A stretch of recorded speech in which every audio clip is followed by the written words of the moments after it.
So let's watch it.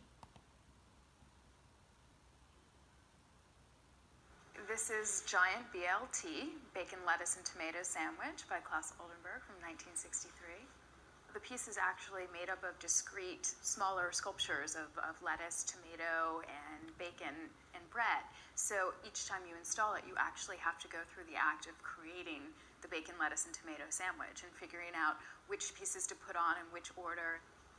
If you can actually tilt it a little bit so that the seam is more lined up, yeah. So a little more lettuce hanging over.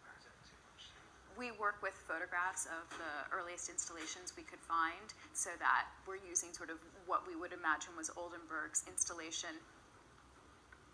I might switch things around. Graham, you stay where you are. Caitlin, can you flip that over? There's always a sort of sense of balance, balancing the bacon slices that are very sort of, curvy and sensuous with the soft lettuce, which is actually kind of made like a bed curtain. It looks like you're making a bed and placing the bed curtain along the edges. So each time it's a little bit different, and that's very important to the artist, that he makes his sculpture very often in pieces, piles, or accumulations of things, so that there has to be some sense of interpretation. There has to be some participation on the part of the owner in creating their own version of the sculpture.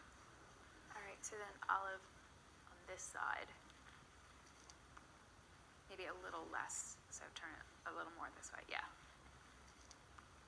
This is just a really fun piece to work on. I mean, I've installed it probably half a dozen times, and my only regret is that I can't get in there and do it myself. But I have to say, I have never looked at a BLT sandwich the same again. And when I have one in a restaurant, I actually pay attention to how they've made it, the sequence of elements, which is, I think, part of what Oldenburg's work is about. It makes you look at your world with fresh eyes.